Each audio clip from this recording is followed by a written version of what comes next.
The sun had barely cleared the eastern ridge of the Laramie Mountains when the woman set her suitcase down on the side of a gravel road and looked out across a valley that had no idea she was coming. The land stretched in every direction like something that had never been asked permission. Grass the color of old gold, bent sideways by a wind that came off the mountains without hurry and without apology. Sky so wide it made you aware of your own smallness, not as an insult, but as a fact, the kind of fact that stops being frightening once you accept it. And a cold that didn't care what you were used to back home, that moved through your jacket and found the places you hadn't thought to protect. She stood there a long moment, just stood there. In her right hand, she held a folded piece of fabric, white, carefully hemmed the stitching so fine you'd need good light and patience to find it. A wedding dress she had made herself over the course of 11 evenings the previous spring, cut from 7 yards of Duchess satin she had ordered from a supplier in New York for no reason she could have articulated at the time. Not worn, never worn, just carried the way some people carry photographs of places they have never been but always meant to go, not as a plan, but as proof of something they haven't stopped believing in. She looked at it, smoothed it once with her palm, then she set it down on top of the suitcase and turned to face the road ahead. Her name was Wren Calloway. She was 27 years old. She had traveled from Savannah, Georgia by train to Denver, and then by connecting bus north toward Laramie, Wyoming, with one large suitcase, one bag for her sewing supplies, and a portable sewing machine she had owned for 4 years, and trusted more than she trusted most people. She had just made the strangest decision of her life. She didn't know yet that it was also the best one. 6 months earlier, Wren had been doing what she did every morning. She was at her work table before the sun came up, needle in hand, pulling silk thread through ivory fabric with the patience of someone who had made peace with precision a long time ago. The shop was quiet in the early hours. It was always quiet then before the brides arrived with their mothers and their opinions. In the quiet, there was just the work, the thread and the fabric and the needle finding its way through stitch by stitch toward something finished. Her shop sat on the corner of Laurel Street in Savannah, Georgia, in a narrow building with old brick walls and a front window she kept clean every Sunday morning. The sign above the door read Calloway Bridal. In letters she had painted herself the name her grandmother had suggested and that she had used because there was no better one. The shop had been open for 3 years. The waiting list was 6 months long. The reputation had spread as far as Atlanta, as far as Charleston brides making the drive, because someone had told them that Wren Calloway's stitching was invisible. Her eye for proportion was uncanny, and she had a gift for understanding what a bride actually wanted, even when the bride herself couldn't find the words for it. She was good at what she did. She was exceptionally good. Her stitching was invisible because she had been taught from the age of 8 that a seam you could see was a seam not yet finished. Her eye for proportion was something people called a gift, though Wren had always thought gifts were things you chose. She had not chosen this. She had fallen into it the way water falls into the lowest available place, not because it wanted to be there, but because everything else was uphill, and the path of least resistance led here to this room, to this table, to these women, in their white dresses on the best days of their lives. She had told herself for 3 years that this was what she wanted. She had been very convincing. The morning she got the call from the hospital, she was working on a cathedral-length veil. Seed pearls on tulle so delicate it could tear from a misplaced breath. She set the work down carefully, the way you set down anything irreplaceable, and drove to Savannah Memorial in the rain.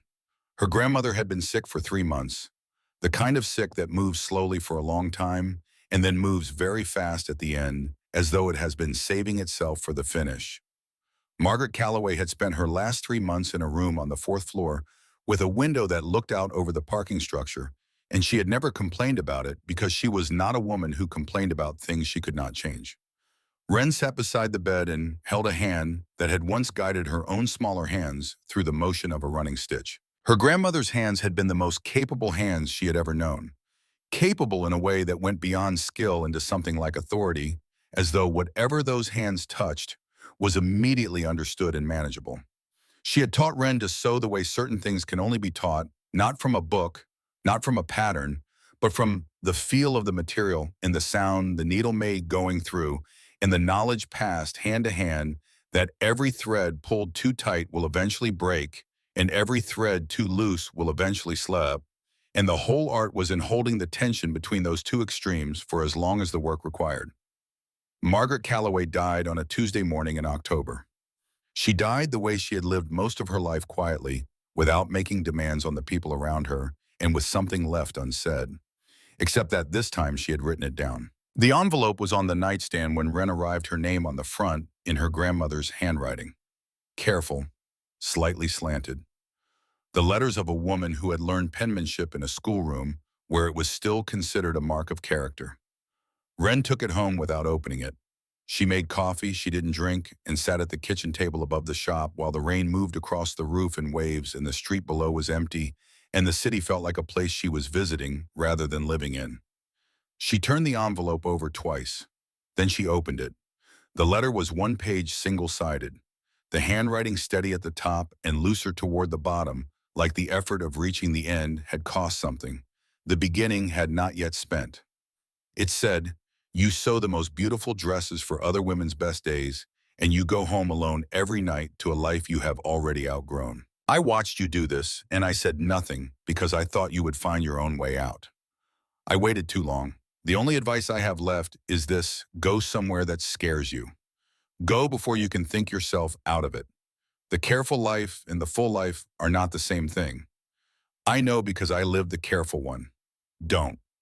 At the bottom in smaller letters like a postscript, she had almost decided to leave out. "There is a folder in the blue box under my bed. Look at it before you decide anything." Wren drove back to her grandmother's house that night through streets that felt rearranged by grief, every familiar corner, now belonging to a city she was seeing for the first time. She found the blue box under the bed where it had always been. Inside, among old letters and a broken watch and a card signed only with initials, was a folder. Inside the folder was a photograph, black and white, thick paper slightly curled at the corners from decades in the box. A young woman standing in front of a wooden gate, mountains behind her, their silhouette clear, even in the faded contrast of an old print. The woman was perhaps 24 or 25. She wore a jacket and work trousers, her hair pinned up under a light-colored hat, and she was looking at the camera with an expression that was not quite a smile, something more than a smile and more complicated. Happiness in the shadow of what came after happiness, all held in the same moment. The way people look when they know what they are feeling right now is already becoming a memory. Written on the back in pencil, barely legible, faded to near nothing, Wyoming. 1962.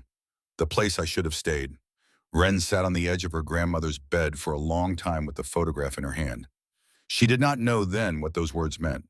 She put the photograph in her coat pocket and drove home through streets she had walked her entire life. The email from the agency had been sitting in her inbox for 2 weeks. She had subscribed months earlier during a sleepless night she had told herself meant nothing. Just restlessness, just the kind of directionless browsing that happened when you couldn't sleep and didn't want to admit why. She had looked at the website with the detachment of someone window shopping for a life they had no intention of buying, and then she had subscribed, and then she had never responded to anything. That night she opened the folder. She read the most recent communication. A ranch in Wyoming. A man who needed someone practical and capable and not easily rattled. The agency required a 6-month trial period, legally binding with a 60-day review clause that allowed either party to renegotiate. It was old-fashioned. It was exactly the kind of thing her mother would have called reckless and her grandmother might have called brave. Wren signed the documents at 2 in the morning at her kitchen table with a cup of cold coffee and her grandmother's photograph propped against the fruit bowl. She did not read every line. She read enough. She was not making a fully informed decision, and she knew it, and she signed anyway, which was the most reckless thing she had done in 27 years. And the fact that it felt less like recklessness than like relief was something she chose not to examine too closely. She called Thomas the following afternoon. Thomas, who was an architect with a good practice and a quiet apartment and a habit of bringing her flowers on Friday evenings, because he had read somewhere that consistency was the foundation of healthy relationships and had implemented it without variance. Thomas, who had never surprised her, and who she suspected she had never surprised either, and who would go on to be perfectly fine because he was the kind of man who was always in the end perfectly fine. He said he understood with the mild and genuine disappointment of a man who had known this was coming and had simply been waiting to be officially informed. She gave her shop assistant 3 months of paid work to manage the existing orders. She wrote careful notes for each commission file. She did it meticulously because she was not the kind of person who burned things down when she left. She was the kind of person who closed doors gently on her way out. She packed one large suitcase and one bag for her sewing supplies. The portable machine she wrapped in the quilted case she had made for it. At the last moment, standing in the workroom of her shop before dawn, she folded the wedding dress she had never worn and packed it on top. Not because she planned to wear it, because it was the best thing she had ever made, and she was not ready to leave it behind. She thought packing it that there was something appropriate about carrying a dress that had never found its occasion into a situation she had never imagined. Both of them without history, both of them waiting to find out what they were for. She took a train to Denver, then a bus north toward Laramie. Nobody told her that nobody would be waiting at the other end. The sign for Harker's Ridge Ranch appeared at the end of a gravel road 7 miles from the nearest town. Wooden posts, iron letters, the kind of sign that had been there long enough to stop caring whether anyone was impressed.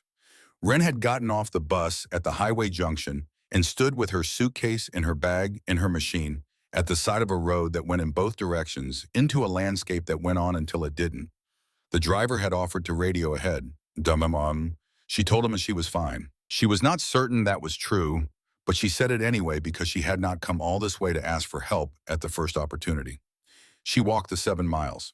The valley opened up on her left as she walked, revealing itself gradually the way valleys do, the full breadth of it, not apparent until you were already inside it. Mountains at the far edge, blue-gray in the thin morning light, the same unmistakable silhouette she had been looking at in the photograph for 6 months. Grass moving in slow waves in the wind off the mountains. A sky that went on longer than seemed architecturally reasonable. She had grown up with the flat tree-lined streets of Savannah, with the humid green gentleness of Georgia Spanish moss and magnolia, and the settled civility of a place that had been tamed a very long time ago and forgotten it was ever wild. This was something entirely different. This was not tamed. This was land that had simply endured settlers and hard seasons, and the kind of winters that tested the commitment of everyone who had ever decided to stay. She stopped once to look at it, not to rest, but because something about the scale of it required acknowledgement. She stood at the side of the gravel road with her bags and took it in the way you take in something that is going to matter. Then she picked up her suitcase and kept walking. The ranch house appeared around a bend in the road, long and low dark wood, a wide covered porch running the full length of the front. Windows that caught the morning light without giving anything away. Behind the main structure, a barn, its paint weathered to something between brown and burgundy. Beyond that, paddocks where 2 horses stood at the fence, watching her approach with the mild calibrated interest of animals that had seen strange things before and developed a policy of wait and see. A man was working near the barn. He had his back to her, doing something with a length of rope and a fence post, his full attention on the work. Tall, built through the shoulders in the way that comes from years of actual labor rather than a gym. He wore a canvas jacket faded to the color of sage in the places it had taken the most weather, and a hat that had been shaped by use into something no manufacturer had ever intended, but that suited him completely. Wren stopped at the gate. She said clearly, "Excuse me?" The man turned. He had a face that had spent a significant portion of its life outdoors. Not old 35, 36, but marked by weather and sun, the way good leather is marked, permanently, so that you could read the history of the exposure in the texture itself. His eyes were a dark gray that might read as almost green in certain lights, and they moved over her once quickly and completely, the way a man looks at something unexpected when he needs to assess it before he can decide what to do. He said nothing. Wren said, "I'm looking for Colt Harker. My name is Wren Calloway. I believe we have an arrangement." The silence that followed was not the comfortable kind. The man looked at her, then at the suitcase, then at the sewing machine bag, then back at her face, and whatever he found there did not appear to resolve his situation in any direction he found useful. He said, "I didn't send for a wife." His voice was low and even, the voice of someone who had learned that how you said something was information you didn't give away without purpose, and that more often than not, the absence of warmth was simply honesty, waiting for a reason to be otherwise. Wren kept her own voice level with the practiced effort of a woman who had spent years managing the emotional temperature of conversations with nervous mothers of nervous brides. She said, "Good, because I didn't come here to be one. I came here to work." His name was Colt Harker. He was 36 years old. He had grown up on a working ranch in northeastern Wyoming, the grandson of the man who had originally fenced the property, and the son of a man who had added to it when he could and maintained it when he couldn't. He had left at 18 to enlist in the Army because the opportunity was there and because he had the constitution for it, the tolerance for discomfort, the capacity for sustained effort, the combination of physical capability and strategic patience that the 75th Ranger Regiment spent considerable resources looking for and occasionally found. He had served for 12 years. He had been to places the Army preferred not to discuss publicly and done things in those places that were necessary and that he did not regret, but that he could not lay down the way you lay down a tool when the work is finished. He had come home with a body that mostly worked and a mind that worked somewhat less predictably, and he had bought a ranch in Wyoming because land was honest. Land told you exactly what it needed and showed you the consequences of not providing it. There was just the work and the weather and the animals and the seasons turning the way seasons did. He had bought Harker's Ridge with two men he had served alongside for most of those 12 years. Flint Morrow had grown up outside Abilene, Texas, in a family that had been doing things the hard and direct way for 4 generations, on the grounds that the hard way built character and the easy way built people you couldn't count on. He was 35. Broad across the shoulders, sun-weathered to a permanent brown, possessed of a dry humor that landed so understated, you sometimes had to replay the conversation to realize something funny had occurred. He was loyal in the undemonstrative way of people who express loyalty through action rather than declaration, and he was responsible for the fact that a mail-order bride from Savannah, Georgia, was currently standing at the gate of Harker's Ridge Ranch in Wyoming. He had filled out the profile, he had paid the agency fee, he had listed Colt Harker's name and the ranch address, and described with a reasonable accuracy a man who was reliable and hardworking and honest and capable of a depth of feeling, even when that feeling expressed itself in ways that looked from the outside like silence. He had done this without asking anyone's permission, and had then spent 3 weeks hoping nothing would come of it. He had not hoped with sufficient conviction. Sawyer Vance had grown up in a small town in eastern Montana that he did not discuss, and that those who knew him had learned not to ask about. He was 34, lean and quiet in a way that was not unfriendly, but was absolutely definitive. When Sawyer Vance was done speaking, he was done, and no amount of further conversation or social pressure would produce additional words. He watched things longer than most people watch them, with the focused attention of someone waiting for something to reveal itself that the impatient had already walked away from. He was the one who had written the letters. Flint had drafted the letters first. They had read as Sawyer observed like equipment, requisitions technically accurate and entirely without dimension. Flint handed the problem to Sawyer without significant explanation because Sawyer was the one who understood things that resisted explanation, and Sawyer had sat with the blank paper for 2 days before he began. When he produced 3 letters and Flint read them, he was quiet for a long moment before saying with the quiet certainty of a man who knows when something is right that sounds like him. The letters had gone to Savannah under Colt Harker's initials.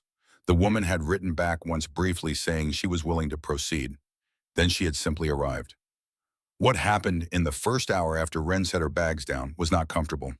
Colt found Flint in the barn, and the conversation that followed covered the full available range of Colt Harker's anger, which was not explosive, but was thorough and sustained and clearly communicated. Flint received it with the expression of a man who had made a calculation he stood behind even while acknowledging its costs. He said he'd done it because he was worried. He said he'd done it because Colt hadn't slept a full night in going on 2 years and had burned off weight he didn't have available and hadn't genuinely laughed since the previous Christmas, and then only barely, and only at something Sawyer had said that Colt had tried not to find funny. He said he'd done it because someone needed to do something, and he was the one willing to do it. Colt said, "You don't make decisions like this for another man." Flint said, "No, but you weren't making any decisions at all." Colt walked back to the house. Wren was sitting on the front porch on the wooden bench beside the door, her suitcase at her feet and her sewing bag across her lap. She was not looking at her phone. She was looking at the paddock where the 2 horses stood in the morning light doing nothing in particular. She looked up when Colt came around the corner of the house and waited not with the anxiety of someone expecting bad news, but with the steadiness that comes only from a decision already made and lived with. He stood at the bottom of the porch steps. He said, I can't undo what was done without your agreement. The contract has a 60-day review period. If you want to leave before that, I'll cover your travel expenses back to Georgia. She looked at him. She said, and if I don't want to leave, he studied her for a moment. There was something in her face that he had not expected. Not defiance, not false confidence, something quieter and more durable than either of those things. He said, then I need someone who can do real work, not decorating, not housekeeping. I have 6 ranch hands who go through work gear faster than anything reasonable. Yokes need restitching, saddle leather tears. Half my crew is wearing jackets that have been patched with electrical tape because nobody on this property has the skill to do it right. Ren said, I can do that. He said, this isn't a bridal shop. She said, I know what it is. He said, you'll have the room in the east wing that's been made up. You'll eat with whoever's eating. You'll be paid the same rate as a senior hand for skilled work. The contract terms stand until the review period, at which point either party can renegotiate. She said, all right. He said, one more thing. She waited. He said, nobody on this ranch is going to treat you like a wife. Nobody's going to treat you like a guest. You'll be treated like someone here to do a job. If that's not what you came for, say so now. Ren was quiet for a moment. Then she said, Mr. Harker, the life I had before this was so careful it was barely alive. I didn't come all the way to Wyoming to be treated like something fragile. She picked up her suitcase, and looked at him with a directness he had not anticipated and found he did not dislike. She said, now, would someone like to show me where I'll be working? She started the following morning. Flint brought her a large canvas bag he called the damage, 2 saddle yokes with split stitching at the load-bearing points, a work jacket whose sleeve had separated at the shoulder seam, 3 pairs of heavy canvas work trousers with blown-out knees, and a length of bridle leather that had been repaired 3 times previously with materials entirely wrong for the application. He set it on the work table in the small room off the main barn that had been used for storage and leaned in the doorway watching her with the curiosity of someone who hasn't decided yet whether to take something seriously. She spread everything out on the table with systematic attention, examined each piece carefully, not quickly, not impatiently, but with the full, slow attention of someone who knew that the first look at any piece of work was the one that determined everything that came after. Flint said, you really know how to fix this stuff. She said without looking up, I know how to fix anything sewn together. He said, saddle leather's different from wedding dress silk. She picked up the bridle leather and examined the previous repair. She looked at the thread, the stitch pattern, the way the repair had failed, and in which direction, and under what kind of stress. She set it down. She said, thread is thread. The question is always the same. What's asking too much of it, and why? She ordered industrial thread in the correct gauge of needles from a supplier in Laramie for next-day delivery because she had found in the first hour that her existing supplies calibrated for silk and satin were inadequate for this work, and doing any job with inadequate materials was not something she was willing to do.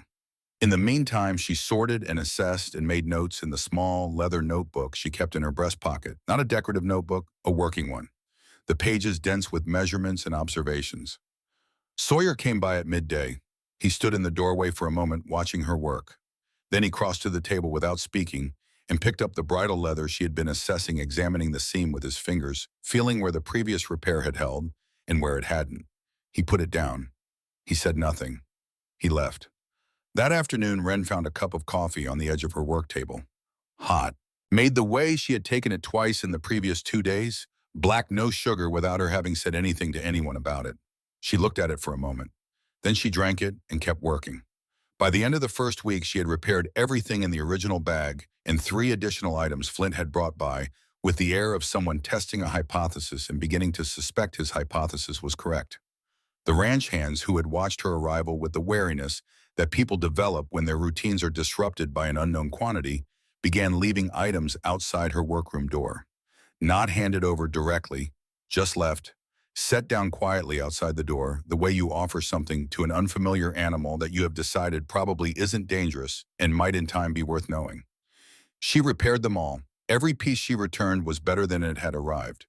Colt observed from a distance, which was where he observed most things. He had a quality she noticed early, a stillness when he watched something that was not disengagement, but concentration. The stillness of someone who had learned that watching carefully cost less than correcting mistakes made from insufficient observation. He walked the ranch each morning and each evening with the deliberate attention of a man who knew every plank and post on the property and would notice any deviation from the expected within moments. He did not speak to her often in those first days. When he did speak, it was specific and direct. No warmth, not exactly, but a consistency she found more comfortable than warmth would have been. He said what he meant. He did not say things he didn't mean. She had lived most of her adult life in a world of careful social performance, of pleasantries that meant nothing, and declarations that meant less, and Thomas's particular mastery of saying exactly the right thing with no actual intention behind it. There was something in Colt Harker's blunt economy of speech that felt against all reasonable expectation, like rest. She noticed this. She did not tell herself she had noticed it. She filed it somewhere and kept working. On the ninth evening, she found the letters. She had been moving through the house in the quiet hour after dinner, learning the architecture of the place, the way she learned every new environment, systematically and with her hands. The main house had been built in stages over generations. The oldest section at its center, a stone fireplace in the main room, low ceiling beams, that the tallest of the ranch hands had to remember to duck beneath. The eastern wing added in a later decade. Her room in the east wing, spare and comfortable, one window looking toward the mountains. In the small sitting room off the main hallway, there was a writing desk. The middle drawer had stuck when she tried it 2 days earlier. On this evening, she tried it again with a different angle of pull, and it came free. Inside was a wooden tray. In the tray were 6 envelopes folded and sealed, addressed in the same handwriting.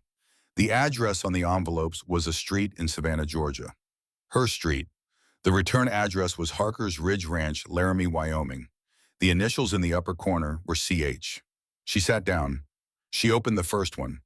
The letters were not what she had expected from a man who communicated in short sentences and moved through his days with the economy of someone who had long since made peace with being not entirely understood.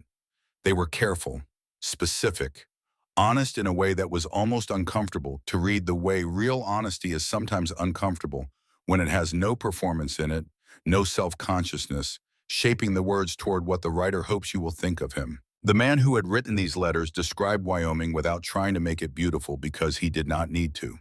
He described the work without complaint or romance because he understood that work had its own dignity that required no embellishment. He wrote about the ranch the way someone writes about a place they are trying to be worthy of. And he wrote about loneliness the way someone writes about a wound that has been present long enough to become simply a feature of the landscape, not with drama, not seeking sympathy, just noting it as a fact the way you note the cold or the altitude. Wren read all 6 letters in the fading light of the sitting room. Then she looked at the handwriting for a long time. She had seen Colt's handwriting. She had seen it every morning on the work orders he left clipped to the barn door. Brief block printed the hand of a man who wrote fast and purely for function, letters pressing firmly into the paper with a forward slant that leaned like a man moving into weather. The handwriting in the letters in her lap was different. Different pressure, different rhythm. The loops in the descenders were rounder, more patient. The spacing was considered. The pen had moved with more deliberation, as though the writer was thinking through each sentence before committing it. She put the letters back in the drawer. She sat in the quiet sitting room for several minutes while the house settled into its evening sounds, the low complaints of old wood cooling the distant movement of horses in the paddock, the wind working at the eaves. Then she went upstairs, lay down on the bed without undressing, and stared at the ceiling while the night deepened outside, and the question of who had actually written those letters moved through her mind, the way an unanswered problem moves not urgently, but constantly, not letting you go fully anywhere else. She did not sleep for a long time. Sometime past midnight, she got up and went to the window. The barn was visible from where she stood, the small work lantern near the first stall lit, throwing low amber light through the gap in the barn doors. A figure sat on an overturned crate just outside the nearest stall. Still, not working on anything, not reading, not drinking. Just sitting beside an old bay horse that stood with its head lowered and its breathing slow. The two of them sharing the night in the companionable silence of beings who have established over time that they do not need to be doing something to justify each other's company. The man did not move for the full 20 minutes that Ren stood at the window. She watched him the way you watch something you don't entirely understand but recognize somewhere below the level of conscious thought as real, as something that is exactly what it appears to be, which is its own kind of rarity. She turned away from the window, went back to bed, and this time she slept. In the morning there was coffee on the kitchen table. Maid poured already there when she came down. Still hot, which meant someone had timed it. Black no sugar made the way she had taken it 3 times in 9 days without saying anything to anyone about how she took it. She stood in the kitchen and looked at it. Then she picked up the cup, drank it, and went to work. Outside, beyond the paddock fence, she could hear Colt Harker giving the morning's instructions to the crew clear, direct, no words spent beyond the information they were required to carry. The horses moved in the near paddock. The mountains held the early light. The valley stretched away in every direction in the way it always did, as though it had been waiting patiently for the morning to be ready for it. Wren set her coffee cup in the sink, picked up her work bag, and walked out into the Wyoming morning. She did not yet know who had written the letters. She did not yet know that somewhere in a blue box that had belonged to her grandmother, there was a photograph of this exact gate taken in this exact valley in the summer of 1962. She did not yet know what was coming, the trials that would push her further than she had thought she could go, the enemy already assembling his argument in a Denver office, the version of herself that was waiting on the other side of everything she was about to go through, and that she would not recognize when she met her as someone she had always been capable of becoming. She knew only that she was 7 miles from the nearest town in a valley that looked like the beginning of the world, and that she had not been afraid since the moment she arrived. That was new. That was worth something more than she yet knew how to calculate. She pulled open the door to her workroom, set down her bag, smoothed the table with her palm, and began. Part 2, What the Ranch Costs. The answer came from the least likely direction, the way most important answers do. Wren had been at the ranch for 3 weeks when she found Sawyer in the tack room one evening, sitting on a low bench with a piece of paper in his hand and his full attention on it. She had come to return a set of bridle buckles she had repaired and polished. She set them on their shelf. She was turning to leave when something in the quality of the room's silence stopped her. Not the silence itself, but what it felt like it was containing. She stopped. She said, "Sawyer." He looked up. She said, "The letters weren't written by Colt." Not a question. She had been turning the evidence over for 2 weeks the way she turned a complicated seam, examining each angle, looking for the one that made everything else make sense. The handwriting had been the first thing. But beyond the handwriting, there was the content itself. The letters described a man who understood his own loneliness with a precision that required distance from the subject. The kind of precision that came from observing someone closely over a long time rather than from living inside your own experience. Sawyer held her gaze for a moment. He set the paper down on his knee. He said, "No." She said, "You wrote them." He said, "Yes." She stood in the tack room doorway while the early evening settled around the barn. The horses shifted in their stalls. The combination of hay and saddle oil and old leather that constituted the barn's permanent atmosphere moved in the air between them. She said, "Why?" Not quite a question, a request for something. Sawyer was quiet long enough that she thought he might have decided not to answer. Then he said, "Because everything in those letters is true about him. Every word. I've known him for 12 years. I know what he would say if he had any idea how to say it. He doesn't. That doesn't make it less true." Wren said, "That's not the same as him saying it." Sawyer said, "No, it's not." She stood there for another moment. Then she walked out of the tack room, across the barn, and out into the open air where the sky was going dark at the western edge and the first stars were beginning to establish themselves above the ridge. She stood in the yard and breathed the cold evening air and let the anger have the space it needed. It was a clean anger, specific in its target, not at Sawyer, not at Flint, but at the situation. At the discovery that a decision she had believed was hers alone, made in the privacy of her own desperation on a rainy night in Georgia, had been shaped by hands she hadn't known were involved. She stood there for several minutes. Then she went back to her workroom, to the table where 3 saddle yokes were waiting, and the industrial thread she'd ordered from Laramie was coiled in a neat row by weight. She sat down, threaded her needle, and began to work. Because here was what she kept returning to no matter how many approaches she tried. The letters were true. Not curated, true, not the selective presentation of appealing facts arranged to flatter. True the way a place is true, difficult parts included no pretense, no effort to make things sound better than they were. She had read those letters 6 times now. Each time she found the same thing, a man she recognized from what she had observed in 3 weeks of close proximity. A man who was exactly as described, except that he lived inside a silence she was only beginning to understand the dimensions of. She did not forgive the deception. She set it beside the truth it contained and decided to keep moving. She had come this far. She was not in the habit of retreating from things simply because they had turned out to be more complicated than advertised. The writing lessons were Flint's idea. He proposed them with the casual manner of someone who had thought carefully about the approach and concluded that the only way to deliver it was indirectly. He said, "You're going to be on this property for at least 6 months. You can't spend all of it indoors." She said, "I spend time outdoors." He said, "Standing in the yard between the workroom and the house doesn't count." She looked at him. He said, "I'll show you the basics, an hour at a time. You don't have to like it." She had been afraid of horses before she came to Wyoming, the general uninstructed fear of things you have never been close to. Up close, she discovered that horses were not frightening so much as absolutely honest. They responded to what you actually were, not what you were presenting.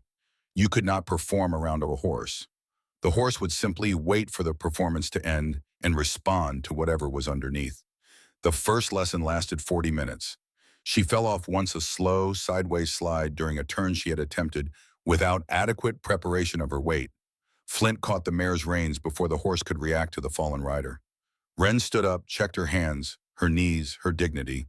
She got back on without being asked and without comment. Flint said nothing.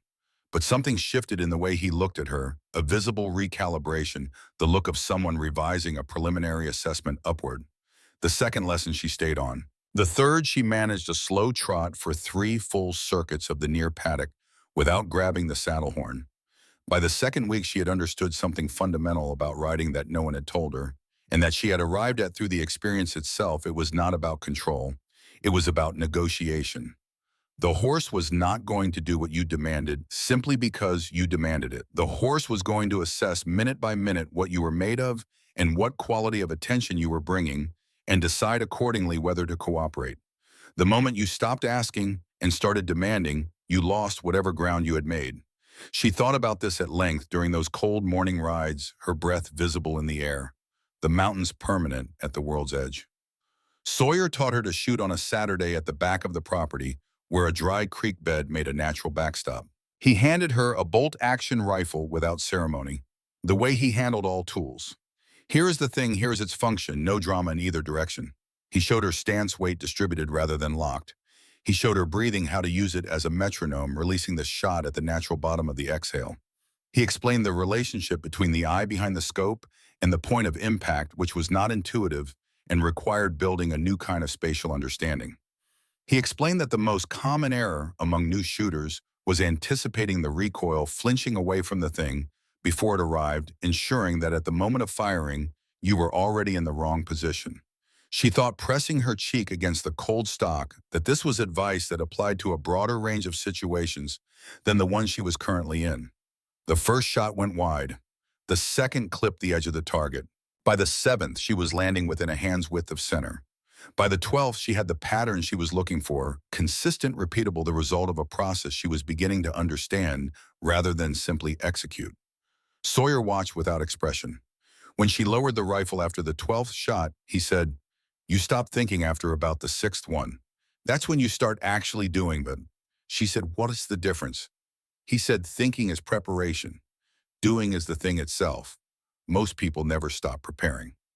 She reloaded, fired 4 more. 4 hits solid and centered. She handed the rifle back. Her hands were steady. She said, "Did you know when you wrote those letters that I would actually come?" Sawyer took the rifle, checked it the way a man checks things that require checking as a matter of course, and set it down on the tailgate of the truck.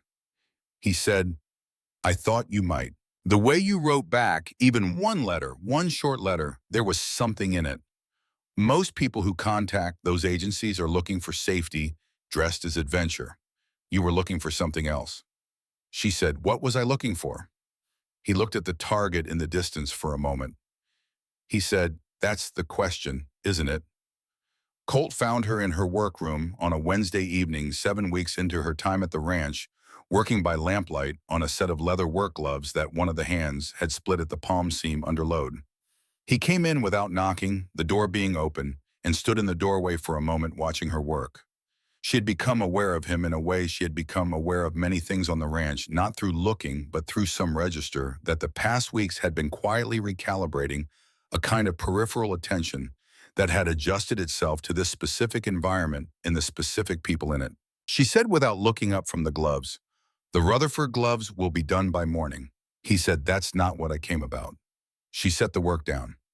He came into the room and stood at the far end of the table. He picked up a scrap of leather she'd trimmed from a pattern adjustment, turned it in his hands, set it back down. He looked at her directly, not the quick observational glance she had become familiar with, but something more sustained and deliberate. He said, "Why wedding dresses?" She said, "I'm sorry."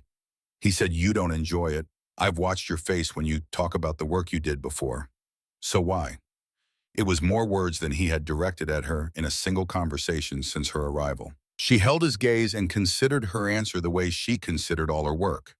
Not the version she would give a client, not the polished narrative she had told journalists and her own parents, but the one underneath all of those, the one she had been successfully avoiding for years. She said, because it was the safest possible corner of the field. Nobody pushes back on a wedding dress. Every bride wants to feel beautiful on that day, and everyone in the room is oriented towards saying yes. I chose it because it asked very little of me, and I was confused for a long time about whether that was the same as asking for what I wanted.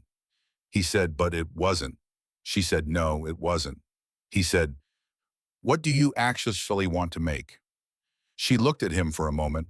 Then she reached under the table and brought out the sketchbook she had been filling every evening for the past 3 weeks, in the hour before sleep, when she had stopped trying to be anything other than what she was. She opened it and set it on the table between them. The drawings were detailed and precise, work designs, not sketches. Riding coats with reinforced shoulder panels engineered for the specific stresses of mounted work. Leather jackets with structured backs and handwork at the seams. Work vests with hardware built for function, but finished with consideration. Pieces that occupied exactly the intersection between durability and beauty, between what a body needed to do and what it deserved to look like doing it. Nothing soft, nothing decorative for its own sake. Everything with a structural reason rather than an ornamental one. Colt turned the pages slowly, stopped on a design for a split riding skirt she had spent 2 evenings getting right. He said, "These are different from what you were making." She said, "Yes." He said, "They're good." He stood with the sketchbook in his hands for a moment, looking at the cover, then set it down on the table between them. He said, "There's a storage building at the south end of the property. It was a second barn years ago. Nobody uses it now. If you need more space than this room gives you, it's available." Then he left. Wren sat in the workroom for a while after he was gone, looking at the sketchbook on the table. Then she pulled it toward her, opened it to the next blank page, and kept drawing. She heard them through the wall on a Thursday night that had begun like any other. She was in the east hallway, returning from the kitchen with a glass of water, when she heard voices from the main room. Flint's low and not quite careful enough, and Sawyer's quieter but audible. She had reached the bottom of the staircase. She should have kept going up. She took 2 steps and stopped. Flint was saying, "He hasn't slept more than 4 hours in 3 nights. Same pattern as before. Sawyer, the anniversary is in 2 weeks. Flint, I know. Silence. Sawyer, he still blames the order. He thinks if he'd held the advance. Flint, I know what he thinks. Sawyer Jesse Pruitt died doing what Rangers do. Colt knows that. Flint knowing it and believing it are different things. You know that as well as I do." A longer silence. "Sawyer, he bought this ranch to punish himself. That's what the barn is. Every night out there is another installment on something he's decided he owes." Flint, yeah. Sawyer, working himself to nothing. Not eating enough, not sleeping. Like if he suffers long enough, it balances something out. Flint, we've been watching him do it for 2 years. Sawyer 3. The voices moved away, then footsteps a door, and the main room went quiet. Wren stood on the stairs for a long time. She thought about the letter Sawyer had written. about the honesty in them, the way they had described a man who understood that work was the only language he fully trusted. She had read those letters and recognized something in them that she hadn't been able to name at the time. She could name it now. Grief, the kind that doesn't resolve because it has never been properly argued with. The kind that a person builds a life around not to honor, but to serve as a reminder. A permanent reminder that you don't deserve the things that good men get. She went upstairs. She lay on her bed. She did not tell herself this was her business. She did not construct a plan. She simply held what she had heard the way you hold something fragile carefully with full attention, aware that it might break if you press too hard. She did not say anything to Colt for 4 days. In those 4 days, she moved her primary workroom to the south building he had offered. It was larger and colder and smelled like decades of hay and old leather, and she loved it immediately in a way that surprised her. She set up her machine along the south wall where the natural light came through the high windows in the afternoon. She unpacked her tools. She arranged her thread by weight the way she always had. She put her sketchbook on the shelf above the table and looked at it there for a moment, then went to work. On the fourth day, late afternoon light coming in low and amber across the floor, Wren was at the bench cutting a pattern from a heavy wax canvas she had sourced from a supplier in Denver, the foundation piece for the first riding coat she was building from scratch. Not for a client, not for anyone, just to see if she could translate what was in the sketchbook into something real. Colt came in to check the roof struts at the north end of the building. She heard him enter. She heard him stop when he saw how the space had been transformed. He walked the length of the building slowly. He looked at the machine, the tools, the drawings pinned along the wall. He stopped at the workbench and looked at the cut canvas. He said, "You started." She said, "Yesterday." He picked up the edge of the canvas. He looked at the cut line. He set it back down. He said, "It's straight." She said, "Canvas is easier than silk. It doesn't lie." He stood there. She kept working. After a moment, she said, without planning it, without building up to it, "I know about Jesse Pruitt." The air in the building changed. She did not look up from the canvas. She said, "I wasn't looking for it. I heard Flint and Sawyer. I didn't intend to, but I heard." Silence. She said, "I'm not going to tell you how to carry it. I don't know how, but I want to say one thing and then I won't bring it up again unless you want to." She put down the cutting blade. She turned and looked at him directly. She said, "Whatever you have decided, you don't deserve the sleep, the rest, the decent thing, you decided that. Nobody handed you that sentence. And you can put it down the same way. Not because the grief is wrong, because this is." Colt stood very still. His jaw was set. His "don't know what I decided." She said, "No, don't know what I decided." She said, "No, but I know what deciding it looks like." He looked at her for a long moment. Then he turned and walked back toward the north end of the building. At the door, he stopped.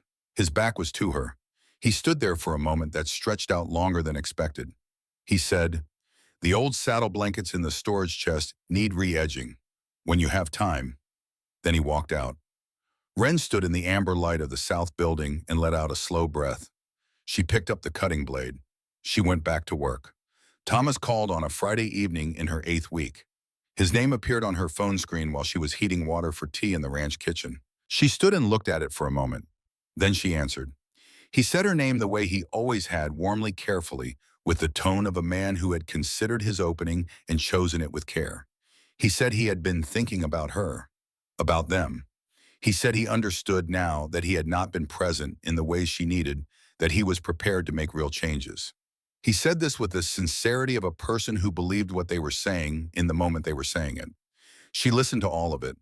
When he finished, she stood in the kitchen of a ranch house in Wyoming, with the sound of the wind working at the windows, and the smell of old wood and coffee, and somewhere outside the low sound of a horse in the paddock, and she considered what she felt. Nothing, not anger, not longing, not even the old low-grade guilt that had accompanied every difficulty in her relationship with Thomas, the reflexive sense that discomfort was her responsibility to dissolve. Nothing. Just the clean absence of something that had already been set down some time ago and that she simply hadn't gotten around to acknowledging. She said, "Thomas, I don't think this is going to work." He said, "Wren." She said, "I'm not saying that to hurt you. I'm saying it because it's true, and I think we've both known it for a long time. You'll be all right, so will I." She hung up. She made her tea. She stood at the kitchen window and looked out at the dark yard where the barn light was on as it always was, as it was every night. She did not feel sad. She felt the way you feel when you finally put down something heavy enough that you had stopped noticing the weight, like the absence itself was a kind of opening, a clearing of space for what came next. 3 days later, Garrett Hollis drove up the ranch road in a vehicle that cost more than most of the equipment on the property. Wren was in the south building when she heard the engine. She looked through the high window and watched a man in a good suit get out of the car, survey the property with the assessment of someone calculating rather than admiring, and walk toward the main house. She set down her work and went outside. She stood at the edge of the south building and watched. Colt came out to meet him. They stood on the porch. The conversation lasted 8 minutes. Wren watched Colt's posture change not to anger, but to something more controlled than anger. Stillness. The absolute stillness of a man who has been struck and is deciding what to do about it. Hollis left. Colt stood on the porch alone for a moment. Then he looked across the yard and saw her at the south building. He walked over. He said, "Garrett Hollis." He represents a land investment group out of Denver. They've been trying to acquire the northern quarter of this valley for 2 years. 6 other properties have sold. She said, "But not this one." He said, "No." He was quiet for a moment. She waited. He said, "He says there's a defect in the original title transfer, the deed from the previous owner 15 years ago. He says it was improperly executed, and the county records show a discrepancy that gives his clients grounds to contest the title in court." She said, "Is there a defect?" He said, "I don't know. Our attorney at the time was a solo practitioner in Laramie. He's been dead for 8 years. The records are whatever they are." She said, "Do you have copies of everything?" He said, "Everything that existed at the time." She said, "Then let me look at them." He looked at her. She said, "I read contracts before I signed them. I've been reading fine print my entire professional life because in bridal work, the details matter. Let me look at what you have." He studied her for a moment. Then he said, "They're in the study." That night, Wren spread the documents across the work table in the south building. The deed, the title transfer records, the survey from 15 years ago, the chain of ownership going back 40 years. She read everything. She read it the way she read a pattern, not for the broad picture first, but for the small things, the specific, the places where a single error in a seam could compromise the entire piece. She read for 2 hours. Then she stopped. She pulled the title transfer document close to the lamp. There was a notary stamp in the lower right corner. A signature beside it. A date. She looked at the date. She looked at the stamp. She pulled the survey document, looked at its notary stamp. The same notary, a different date 3 days earlier. She looked at both documents for a long time. A notary stamp was issued to a licensed notary and specific to that individual. The design of the stamp changed when a notary's commission was renewed. Both documents bore the same stamp design, which meant they had been notarized during the same commission period. But Hollis's challenge was based on a claimed discrepancy in the title transfer date. He was arguing that the title had been transferred before the survey was certified, which would create a gap in the legal record. Except the dates were wrong, not the dates she had. The dates in Hollis's filing, which Colt had also received. The date on the survey in his filing was different from the date on the original document in front of her. By 3 days, someone had altered a date in the filing copy. She sat back. She looked at the original documents, the physical paper that had been in this ranch for 15 years. Then she looked at the Hollis filing. If the original records were accurate and they bore no sign of alteration, no irregularity in the ink, no evidence of correction, then what Hollis had filed with the court was not a copy of the original. It was a version in which a single date had been quietly moved 3 days to create a discrepancy that did not exist. She had been looking at fabric her whole life. She had been looking at seams and thread in the places where something claimed to be what it wasn't. She knew exactly what it looked like when someone had touched a thing and tried to hide the touching. She pulled out her notebook. She wrote down every relevant number, every date, every discrepancy between what Hollis had filed and what she was holding in her hands. Then she got up, went to the main house, and knocked on the study door where the light was still on. Colt opened the door. She held out the notebook. She said, "I need to show you something." He looked at what she had found. He looked at it for a long time. He went back to the filing documents and checked her numbers against the originals. He did it once. Then he did it again. Then he sat back in the desk chair and was quiet. Flint was standing in the doorway. He had come in sometime during the checking and was looking at Wren. He said, "How did you find that?" She said, "The date on the notary stamp and the date in the Hollis filing don't match the original. It's 3 days off. Someone changed it after the fact." Flint said, "Our attorney was looking at that document for a week." She said, "He was looking for a legal defect. He was looking at the substance. I looked at the date because dates are where the errors are. Every contract dispute I've ever seen came down to a date or a number." Colt said, "This needs to go to a court-certified document examiner. First thing tomorrow." She said, "Yes." He looked at her across the desk. He said, "Wren." She waited. He said, "Thank you." 2 words, said without decoration, without buildup, just the thing itself. She had learned in 8 weeks on this ranch to hear what a man communicated when he used few words. She heard it. She said, "Get some sleep. You have a long day tomorrow." She walked back out across the yard to the south building where her coat was still on the chair and her sketchbook was open on the shelf and the riding coat she was building from scratch was pinned to the form waiting. She sat down at the bench.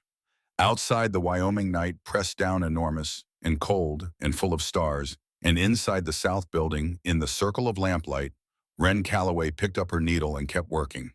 She was not the same woman who had set her suitcase down on a gravel road 2 months ago. She was not yet entirely sure who she was becoming, but she was something she couldn't have named in Savannah, something that felt when she sat still enough to notice it, like the beginning of herself. Part 3, Iron and Lace. The document examiner came from Cheyenne on a Tuesday morning. She was a woman in her 60s named Patricia Sorrell, with reading glasses on a chain and the manner of someone who had spent 40 years looking at things other people had tried to hide. She sat up at the dining room table with a portable lamp and a magnification kit and worked through the documents for 3 hours without looking up. When she was done, she removed her glasses, cleaned them, replaced them, and said, "The date on the survey document in the plaintiff's filing has been altered. The ink chemistry is inconsistent with the surrounding text. The pressure of the numeral 3 is different from the pressure of the surrounding digits. In my professional opinion, this is not the original document." Colt's attorney, a woman named Diane Fitch, who had driven up from Laramie the same morning, made notes without expression. Garrett Hollis's case had been built on a single discrepancy. The discrepancy did not exist. What existed was a fabrication, and now there was a court-certified examiner prepared to say so under oath. The filing was challenged. The hearing was scheduled for 3 weeks out. Hollis called that afternoon. Colt took the call in the study with the door open. Wren was in the hallway walking past with her notebook, not listening. She heard Colt say, his voice level and unhurried, "Then I'll see you in court." And then the sound of a phone being set down. Not slammed, set down with the quiet finality of a man who has already moved on to what comes next. Flint found her in the south building that evening. He came in without knocking, which was his way, sat on the workbench with his arms crossed, and looked at her for a moment. He said, "You know what you did." She said, "I looked at a document." He said, "Nobody else looked at it that way. Not me, not Sawyer, not the attorney." She said, "I've been reading fine print since I was 22. It's not a skill, it's a habit." He said, "Wren." She looked up. He said, "This ranch has been here for 15 years. Colt built it from nothing after coming back from places that tried to kill him. I've watched him hold on to it through drought and bad winters and equipment failures and 2 years of trying to disappear into the work until there was nothing left of him." He stopped. He was not a man who made long speeches, and this was already longer than his average. He said, "You've been here 9 weeks and you saved it." She held his gaze. She said, "I've been here 9 weeks and this ranch saved me first. I think that evens out." Flint looked at her for a moment. Then he uncrossed his arms and stood. He said, "The east paddock fence needs new lacing on the gate post. Colt's been putting it off." She said, "I can do that." He said, "I know you can." He walked to the door and stopped. "You know, when I filled out that form, I didn't know what I was asking for. I just knew we needed something to change." He paused. "I didn't expect it to be this." He left. Wren sat for a moment in the quiet of the south building. Then she turned back to the writing code on the form and kept working. The court hearing lasted 40 minutes. Patricia Sorrell presented her findings. Diane Fitch submitted the original documents for comparison. Hollis's attorney requested a continuance to examine the examiner's methodology. The judge denied it. She had 30 years on the bench and no patience for delay tactics dressed up as due diligence. The case was dismissed. Garrett Hollis left the courthouse without looking at anyone. His vehicle was gone from the parking lot before Colt and Wren reached the bottom of the courthouse steps. They stood in the thin autumn sunlight. The mountains were visible at the end of the street, blue-gray and permanent, unchanged by anything that had just occurred inside a courtroom. Colt stood with his hands in his jacket pockets. He was looking at the mountains. He said, "It's over." She said, "Yes." He said, 15 years I've been watching for something like that. Some way the land could be taken. Some mistake I made or didn't make." He paused. "I never thought it would come from a document I didn't know was wrong." She said, "That's usually how it works. The thing you're watching for isn't the thing that comes." He turned and looked at her. She met his gaze. He said, "You've been here 9 weeks." She said, "Almost 10. He said, "When the review period ends, the 60-day clause." She said, "Yes." He said, "Is that still what you're counting toward?"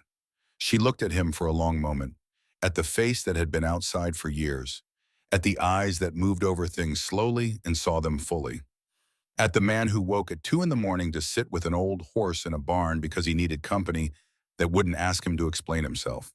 She said, "No." He nodded once, then he turned back toward the truck. He said, "Flint's making dinner." She said, "Then we should get back." They drove north out of Laramie in the afternoon light with the mountains running along the western edge of the world and the valley opening up in front of them.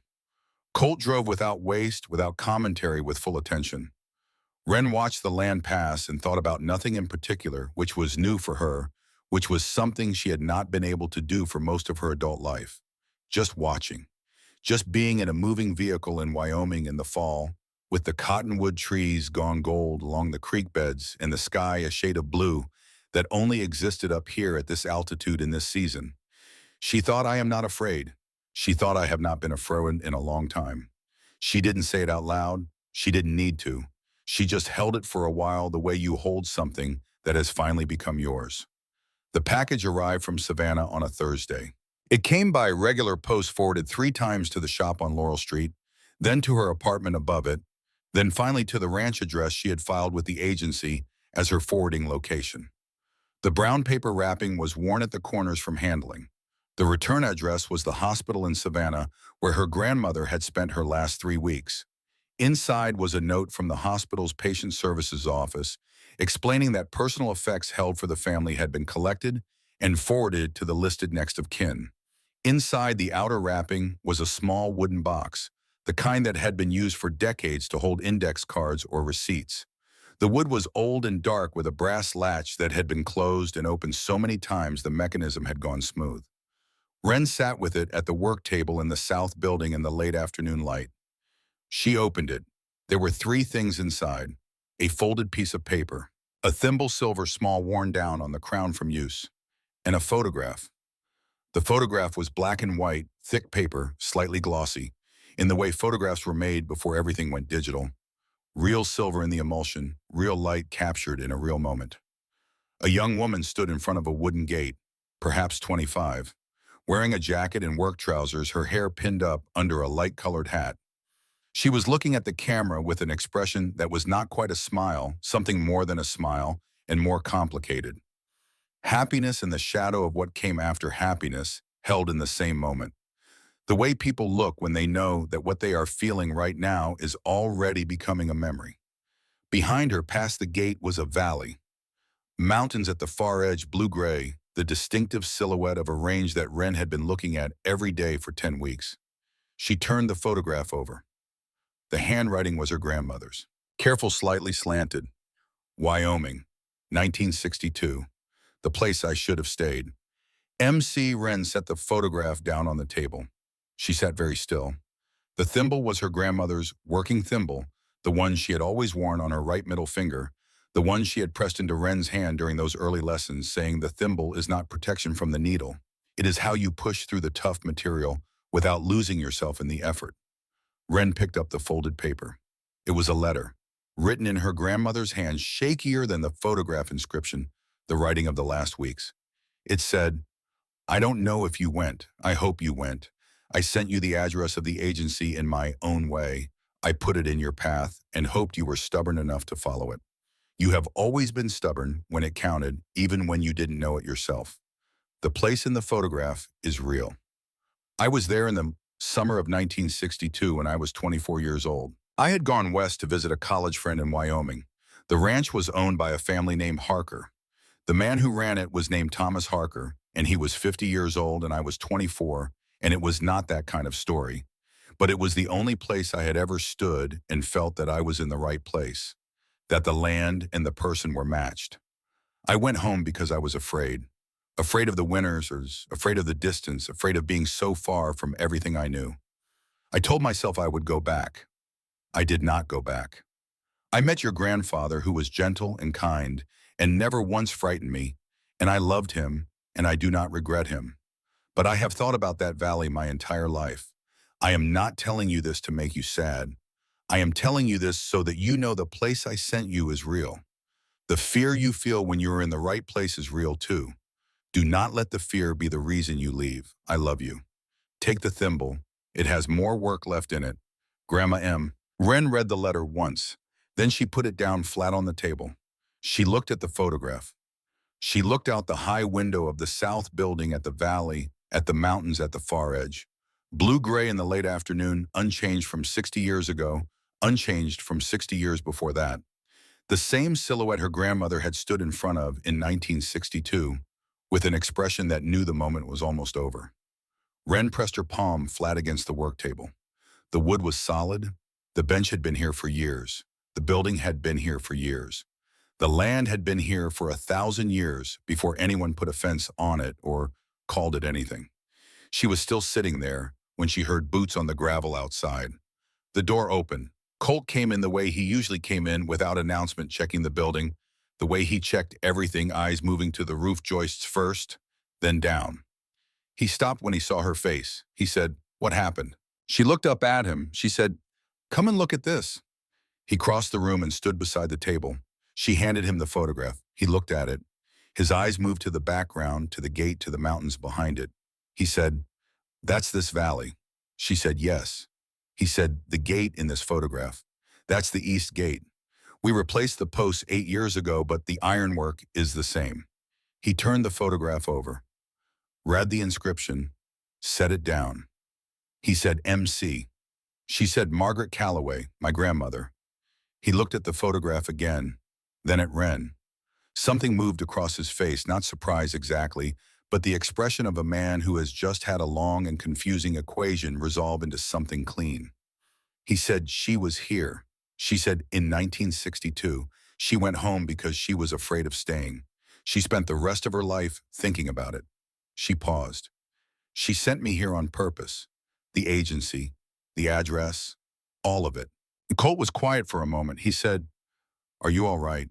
She said, "Yes." She thought about it. "More than all right, I think I understand something now that I didn't before." He waited. She said, "She didn't send me here to find what she lost. She sent me here to finish what she started."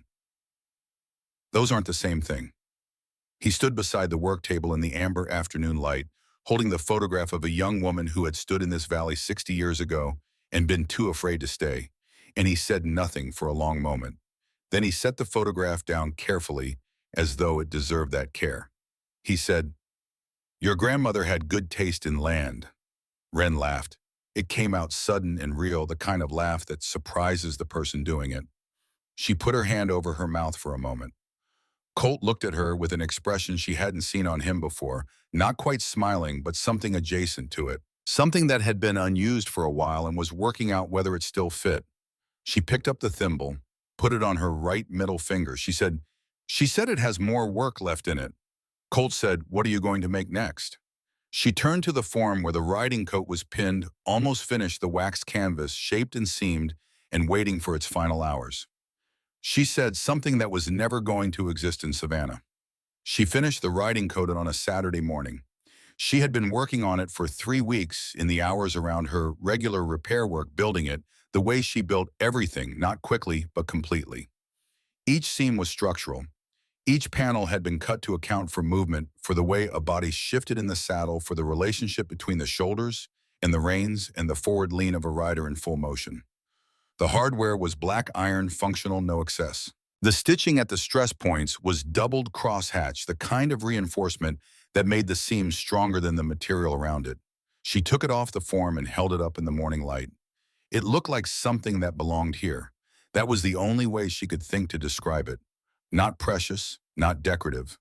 Present in the way that things are present when they have been made for the actual world rather than for the idea of it. She put it on over her work clothes and stood in front of the small mirror she had hung on the south wall. It fit exactly as she had calculated. The shoulder line was clean. The back panel moved with her when she turned.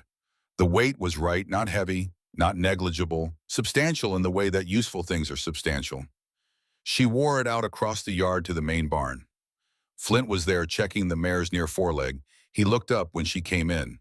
He looked at the coat. He said, "You made that." She said, "This morning." He stood up. He walked around her once. He picked up the collar, looked at the seam, set it down. He lifted one cuff and checked the stitching at the buttonhole. He said, "Wren, this is better than anything I've seen out of a catalog." She said, "It should be. Catalogs are made for average bodies. This was made for actual use." Sawyer appeared in the barn doorway, drawn by some instinct or the slight change in the quality of the silence. He looked at the coat. He said nothing.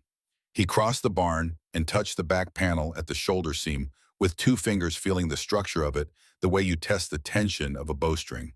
He said, "How long to make one to measure?" She said, "Depends on the fit required. 3 days for a basic commission. A week if the detail work is significant." He said, "I want one." She said, "You'll need to be measured." He said, "All right." Flint said, "Me too." She looked at them both. 2 men who had never in her observation spent a moment thinking about what they wore, asking to be measured for hand-built riding coats without hesitation. She said, "I'll need your measurements by tonight." She called the brand Iron and Lace. Not the coat specifically, the name came to her that evening while she was writing in her notebook at the kitchen table, listing the design elements she wanted to develop next. Iron and lace. The exact intersection she was working in, the structural and the refined, the durable and the considered, the thing that could take real use and still have something worth looking at. She wrote it down. She looked at it. She wrote it again. She tore the page out carefully and pinned it above the work table in the south building where she could see it every morning when she came in. It was Colt who took her out on the horses 2 days later. Not the near paddock, not the trail along the creek that Flint used for the beginning lessons. He saddled the gray mare and his own horse without explanation and led them through the east gate and out onto the open land beyond the fence line where the grass ran flat and wide for half a mile before lifting toward the first ridge. He said, "Keep your weight even. Don't anticipate. Let the ground come to you." Then he rode. Wren followed. Slowly at first, finding the rhythm that 3 weeks of paddock work had built in her body, but that had never been tested against real open terrain. Then faster, the mare responding to her balance rather than her instruction, the 2 of them arriving at an understanding that no indoor lesson could have produced. Then losing the last of the caution that had kept her at a trot for weeks, and then without constructing a plan, she was riding at full stride across a Wyoming grassland, with the wind hitting her face and the mountains filling the entire horizon, and nothing at all between her and all of it. She did not scream. She did not cry. She just rode, and the fear and the joy arrived at the same moment and were completely indistinguishable from each other, and she understood for the first time that this was what it felt like to be fully inside your own life, rather than watching it from a careful distance. When they finally slowed, both horses breathing hard and satisfied, Colt looked at her once across the distance between their horses. He said nothing. He didn't need to. She looked back at him with the wind still in her face, and her hands steady on the reins, and her grandmother's thimble on her right hand, silver and warm, and she thought this is what she meant. This is exactly what she meant. They rode back to the ranch in the long afternoon light without speaking, and the silence was not empty. It was full of something that had just been established and did not yet need words. She was in the South Building 2 days after the ride when she heard Colt's footsteps on the gravel outside. She had learned to distinguish his walk from the others, a weight and economy that fell without apology. He came in. He looked at the name pinned above the table. He said, "Iron and Lace." She said, "Yes." He said, "That's what you're calling the business." She had not said business. She had written a name in a notebook and pinned it to a wall. She said, "Eventually." "Yes." He stood looking at the wall. At the drawings pinned there, the coat. The vest's 3 different designs for work gloves with structured cuffs, a pattern for a split riding skirt she had been developing for a week. He said, "You are not going back to Savannah." Not a question. Said the way he stated things that had become clear simply with the full weight of having arrived at the conclusion through observation rather than hope. She said, "No." He said, "The shop, the waiting list." She said, "My assistant can manage the existing orders. After that, the business closes.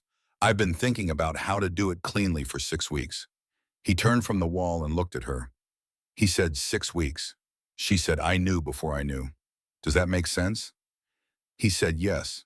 He was quiet for a moment. The afternoon light was long and amber through the high windows in the South Building, smelled like waxed canvas and leather, and the accumulation of weeks of work, her specific combination of materials and method, the smell of a place that had become hers. He said, "The South Building is yours for as long as you want it." She said, "That's generous." He said, "It's practical. You've already done more with it in 10 weeks than I did in 15 years of using it for storage." She said, "Colt." He looked at her. She said, "I want to say something, and I want you to just listen without deciding what to do about it while I'm saying it." He waited. That was one of his qualities, the capacity to simply wait without filling the space. She had come to rely on it more than she had expected. She said, "I came here because my grandmother told me to go somewhere that scared me. I came because I was suffocating in a life I had built to be safe rather than real. I signed a contract because I needed a reason external enough to override my own caution." She paused. "All of that is true, and all of it is why I got on the bus. But it is not why I'm still here." She held his gaze. She said, "I'm still here because this is the first place I have ever stood where the version of me that was being suppressed and the version of me that was being presented are the same person. Because I look at what I'm building in this room and I recognize it. Because I get on a horse and ride out across that valley and I don't feel like I'm visiting someone else's life." She stopped. He was looking at her with the quality of attention he brought to the things that mattered most, complete and undefended, no performance in it. She said, "I'm not saying this to make a claim on anything. I'm saying it because I've spent most of my life not saying true things out loud, and I am done with that." The South Building was quiet. Outside somewhere, a horse moved in the paddock. The wind worked at the eaves. Colt took one step toward the table. He reached into the inside pocket of his jacket and set something down between them. A key, iron old, heavier than modern keys, the teeth worn slightly from years of use. She looked at it. He said, "That's the key to the main gate, the one my grandfather cut when he first fenced this property." He paused. "I've had one copy made in 15 years. You're looking at both of them." She looked at the key, then at him. He said, "This land is not mine to give. I know that. I'm not giving it to you." He paused again, choosing words with the care of a man who rarely needed many and therefore chose them well. "I'm saying it's yours to be on, for as long as you want to be on it, as something that's yours, not something you are permitted." She picked up the key. It was heavier than she expected. The iron was cold from his pocket or from the air, she couldn't tell which. She said, "I didn't come here for a ranch." He said, "I know." She said, "I came here because I was afraid and my grandmother knew I needed to be." He said, "I know that too." She said, "All right." She held the key, and the key was cold, and it was heavier than it had any right to be, and it was the most important thing anyone had ever put in her hand. It was the most important word she had ever said. And it was also, she understood, standing there with the iron slowly warming in her palm, the simplest. The reporter came from Denver 6 months later. Her name was Casey Whitmore. She wrote for a regional lifestyle magazine that covered the Mountain West, and she had found iron and lace through a boutique in Cheyenne that carried 3 of Wren's riding coats. She had called the number on the label and been given a ranch address in Wyoming and a time. She arrived on a Tuesday morning and spent 4 hours in the South Building watching Wren work. The South Building had changed again. The North Wall now held a full pattern library, 260 designs cataloged by type and material. The South Wall was production machine hand tools, leather press, industrial thread in 30 weights. The East Wall was commission work currently holding 6 pieces in various stages for clients in Wyoming, Colorado, and Montana.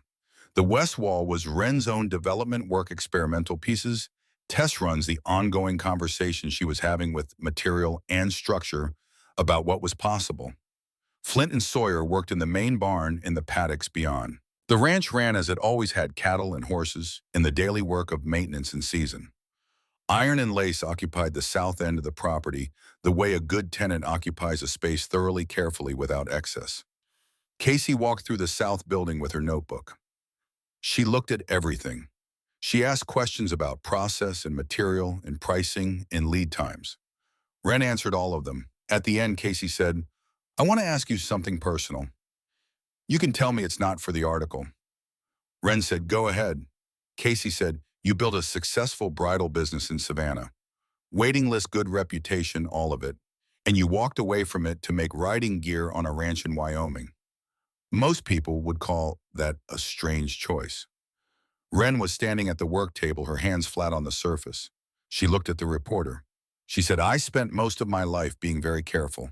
I made a business out of helping other people step into the most significant moments of their lives. And I went home every night to a life I had designed to be as safe as possible." She paused. Safe and alive are not the same thing. I knew that for years before I did anything about it. Casey said, "What changed?"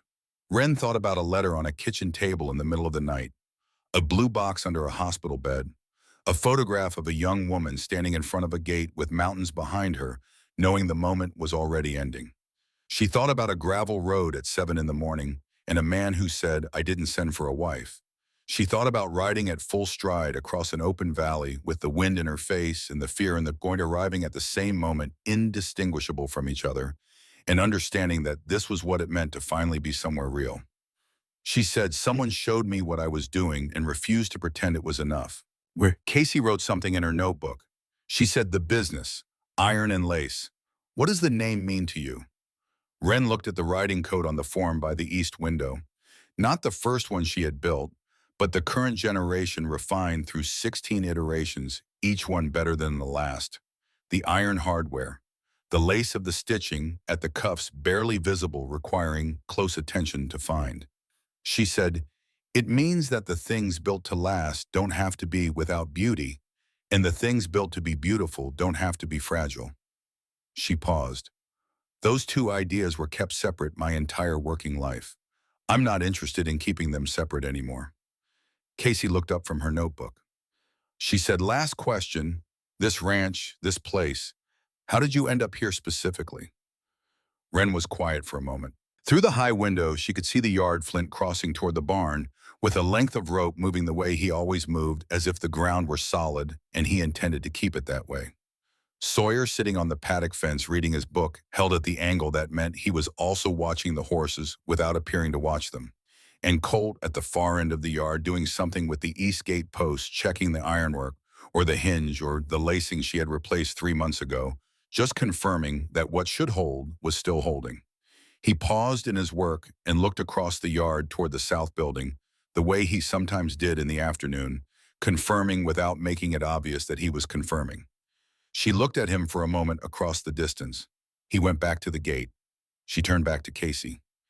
She said, "My grandmother was here in 1962. She stood in this valley when she was 24 years old and felt that it was the right place.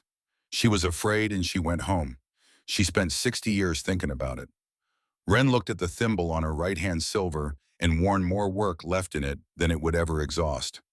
"She made sure I came instead." Casey said, "And was she right? Is it the right place?"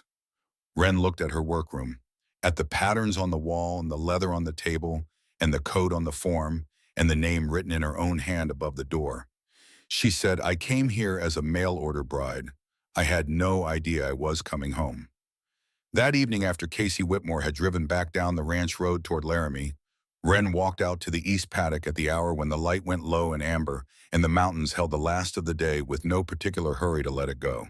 She leaned against the fence. The old bay horse the one Colt sat with at 2 in the morning, the one she had come to understand was the animal that had absorbed more of his silence than any human being, came to the fence and put his head over the rail with the mild expectation of someone who knew the routine.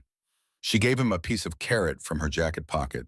He took it with the dignified indifference of a horse who has decided you are acceptable company.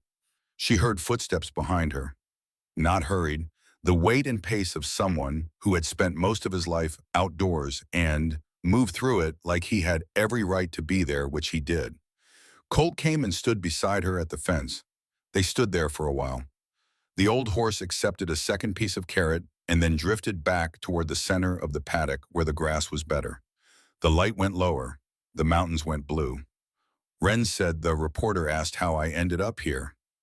Colt said, "What did you tell her?" She said, "The truth." He said, "Which part?" She said, "All of it."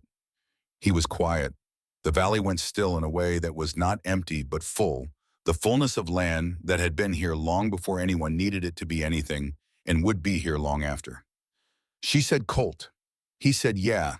She said, "I need to ask you something, and I need you to answer it the same way you answered everything else since I got here." He said, "All right." She said, "When you look at me, what do you actually see?" He turned his head and looked at her, not at the fence or the paddock or the mountains, at her, with the full, undefended attention he brought to the things that mattered most. He said, "A woman who came here with a sewing machine and a wedding dress she never wore and found out in 10 months what most people spend their whole lives looking for." She said, "What did I find?" He said, "What you're made of." She held his gaze. He said, "And I see someone who looked at this ranch at its worst moment and stood between it and the thing trying to take it. Someone who learned to ride and shoot and got back up every time the work knocked her down. Someone who built something in that south building that has more right to be here than half of what was here before she arrived." She said, "That's a long answer from you." He said, "You asked for the real one." She looked back out at the valley, at the mountains holding the last light. She said, "I'm going to stay." He said, "I know." She said, "Not because of the contract, not because of the 6 months, because this is where I'm supposed to be." He said, "I know that too." She turned and looked at him. She said, "You could have told me that 6 months ago." He almost smiled. Brief, slightly asymmetrical, the expression of a man who has found that something is genuinely funny and is willing briefly to admit it. He said, "I could have, but you needed to find it yourself. That's not the kind of thing someone else can tell you." She thought about her grandmother in this valley in 1962, afraid and leaving, spending 60 years in the careful life. She thought about a letter read at a kitchen table in the middle of the night, a folded dress carried across 3 states, a gravel road in the early morning, and land that had never been asked permission. She thought about the ride 2 days ago, the full gallop across open ground, the fear and the exhilaration arriving as a single thing, and the way Colt had looked at her when they slowed, saying nothing, not needing to, because what had just happened between the woman and the horse and the land had made words unnecessary. She reached into her jacket pocket and found the old iron key. She had carried it since the day he had set it on the table between them. It had gotten warm from being in her pocket, which still surprised her. Iron taking on the temperature of the person carrying it, becoming less like what it was made of and more like what it was used for. She held it in her palm. She said, "Your grandfather cut this key when he first fenced this property." He said, "Yes." She said, "Dagon, that was before either of us existed." He said, "Yes." She said, "And my grandmother was standing in front of that gate the same year your grandfather was probably still running this land." He said, "Probably." She said, "That's a long time for something to work its way toward where it was supposed to go." He looked at her. She put the key back in her pocket. The last light left the mountains, and the valley settled into its evening blue, the blue of high altitude and cold air, and distance the blue that existed nowhere else she had ever been. The first stars appeared above the eastern ridge without ceremony, the way things that have always been true simply are patient and unannounced. Wren Calloway stood at the east fence of Harker's Ridge Ranch in Wyoming in the first week of November, with her grandmother's thimble on her right hand and an iron key in her pocket, and the smell of waxed canvas in her jacket from a full day's work. She was not the woman who had set a suitcase down on a gravel road and wondered what she had done. She was not the woman who had sewn perfect dresses so for other people's best days and gone home every night to a life that fit like something made for someone else. She was this. She was here. She had ridden at full gallop across an open field and felt the fear and the joy arrive together, and known in that moment that she would never again choose safety over that feeling. She was exactly what the land had been waiting for, and she had finally stopped being afraid to be it. The old bay horse moved at the far end of the paddock, dark against the darkening grass, unhurried and complete. The ranch settled into its evening sounds, the low and steady music of a working place coming to rest. Beside her, Colt Harker said nothing, which was everything, and Wren Calloway stayed.